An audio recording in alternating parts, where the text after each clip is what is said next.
We live in an advanced world. Everything is available to us immediately, but still there are a few things we have to be patient about. Like healing, like sprouting of flowers, baking of cakes, working as an entrepreneur, career growth, training for the body that you want, and the list goes on and on and on. And although technology has made a lot of things way quicker and easier, there are still a never-ending list of things that cause you to wait. Patience is one of the most valuable traits to develop. If you want to learn how to embrace waiting, or if you're struggling to learn patience, stay tuned for 6 tips and ways to master the art of patience.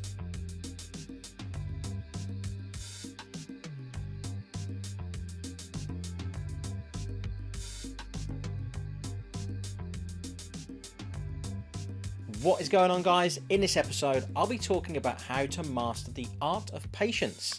If you are new to the channel and like personal development, then hit the subscribe button, and if at any point you like what you see, then give it a little like. So my tip number 1 is practice waiting. What can be the most basic way to be patient? Well, practice waiting. You can never learn patience immediately. Even learning to be patient requires patience, and proficiency comes with practice. So you can learn patience by practicing it regularly. You can start with little things. For instance, you can start with your favourite meal by postponing it to the next few days.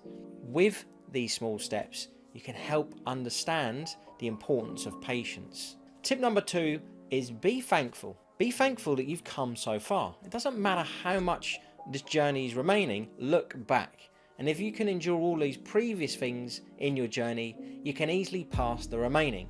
Be thankful for where you are and what you've already endured. Always wake up with a new hope, and be thankful for everything you have, even if it's your 10 fingers. Your patience and consistency will get you very far. Number 3 is set a goal. To practice patience on a specific day. If you set yourself targets and then compete with it, it can aid in you learning it quicker. Sounds a little ironic as we're talking about patience, but it can help you focus on the skill. Take a day in your week where you practice being patient. It can be the rush day at your workplace where everyone's in a hurry and has a lot of stuff to do. You can practice to not lose your patience and work at that normal pace. Number 4 then, get slower sometimes. We have a really fast nature and we want to do everything as quickly as we can. I'm one of them. Yes, being fast is a good thing in a fast world, but slowing down has its own perks as well. If you want to learn patience, you can try the trick of getting slow. Try doing everything slowly. It will develop a balanced pace in you, and having a balanced and calm nature is a great step towards success.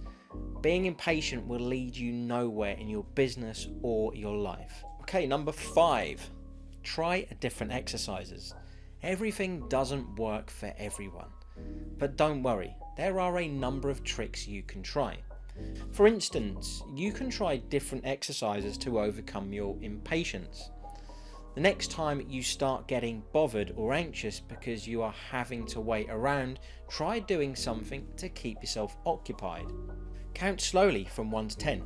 And yes, I know you probably heard this, especially when you were a child, but there's a reason for that. It can actually help. Next one is breathing. Breathing in and out nice and slowly. And it always makes me chuckle when I use this, when I say this to people. But again, similar to the first point I just raised, there's a reason that people tell you to breathe slowly. Because the point is, it's about being conscious and aware of your breathing. And then number 6 is think about the future and be mindful. As mentioned earlier, time passes no matter if it's good or bad, time will go. So if you just can't calm your nerves, think about the future. The time when you'll have the things that you want. There's a trick for that. Remember, once you wanted to have this, you have now. So wait and work. Your aspirations and desires can come to fruition. Well, that's it for today, everyone. If you've enjoyed the content, then please give it a like and subscribe if you haven't already. And if you're interested in future episodes, then hit that little notification bell. This has been Richard Rozza. Peace out.